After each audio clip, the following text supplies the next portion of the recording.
Hey folks, Joyce here, certified health and nutrition coach.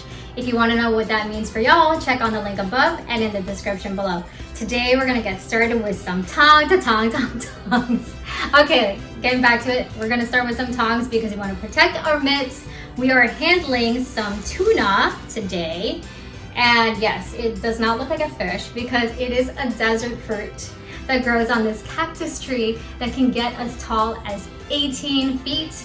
The name is opuntia, but I think I may be mispronouncing that in Latin. But in any case, we are talking about the same thing when I say prickly pear, tuna, cactus pear, or desert fig, okay? So we're gonna learn how to pick and prep these prickly pears. I know lots of peas, so make sure to hit the subscribe button so you can watch more videos on how to incorporate more fruits and vegetables to your meals, and watch all the way to the end so you get tips on how to add more color and excitement to your plate. Let's get started by heading over to my local Latin market. Make sure you bring your own tongs to the store. We're here at my local Latin market and we're gonna pick some tunas. As you can see, there are tongs here, but I like to just use my own here. And make sure you get your bag in order. So I like to double bag it, just to make sure that the thorns don't get into my bag. Okay, so we're looking for the ruby type here. Okay. And what we want to look for is that it's slightly soft when you press on it, so this one's pretty good. What you're gonna need is a sharp knife, a chopping board, tongs. Do not do this without tongs, you guys, okay? A metal colander, a strainer, a large bowl, optional for the gloves, and something to put the rinds in so that those thorns aren't looking for skin to get into. I have here my kitchen compost bin. Place your metal colander in the sink and carefully grab your tunas with your tongs, okay?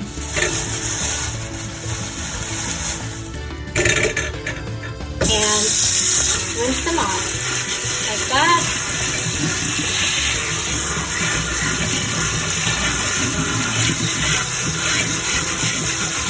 And once you're done rinsing them off, set your tongs to the side and you're going to start rolling these tunas all around the colander. What's happening is any extra thorns that are stuck on the sides of the skin will be removed doing it this way. So make sure you stay patient and do this for about 2 minutes so you're nice and safe. Okay, that was a workout. If you like what you're seeing so far, don't forget to hit the subscribe button down below and the little bell next to it to stay updated on future videos as soon as they come out. Also connect with me on Instagram and Facebook at Kala Health and Wellness. And if you're curious about health or nutrition coaching, set up a free 20-minute consult with me by emailing me at jm@kalahealthandwellness.com. To get the fruit out of the tuna, go ahead and lay it on its side, secure it at one end with the tongs. Go ahead and chop off one end, turn it 180 degrees, chop the other end, take those ends and put in the receptacle, then turn it 90 degrees so it's vertical. Then secure it with the tongs top and bottom. Create a slit about 1/4 inch deep into the rind. Then take your knife and run it around the fruit, and there you have it. There are so many different ways to use prickly pears / tunas in your dishes, beverages, alcoholic, non-alcoholic, as a syrup, as a gravy, as a sauce, as a jam. Oh my gosh, I want to eat everything right now, but of course, you can have it like sliced fruit. And that's the way a fellow shopper named Geraldo prefers it. So I want to give him a quick shout out. Geraldo, gracias a YouTube para todos los tiempos y informaciones de tuna. Thank you so much, Geraldo, for your time and all the information on the tuna. So if you prefer to have it Geraldo's way, I want to mention that the seeds are super hard, but they are safe to eat. And if you're curious about all the other applications, let me get you started off with that in the next clip. Here's my prickly pear in my blender. I'm adding a little bit of water to help the blender.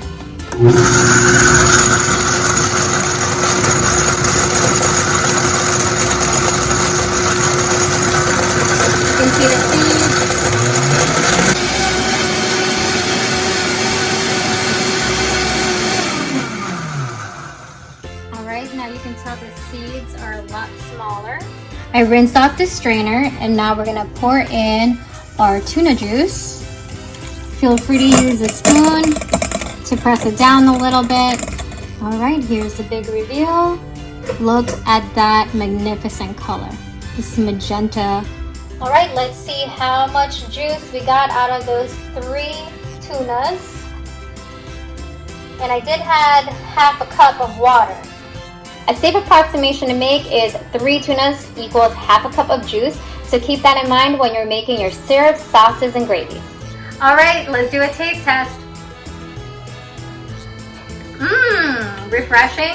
It kind of reminds me of a watermelon, but kind of creamy watermelon. I'm not sure if my mind is playing tricks on me because of the color, but it's slightly sweet, not overly sweet. Yeah, it has a nice subtle flavor to it. And there are other tunas. They're different colors like green and yellow, and that doesn't mean that they're not ripe. They're just different varietal. And I just want to say thanks again to Geraldo for telling me about that at the store.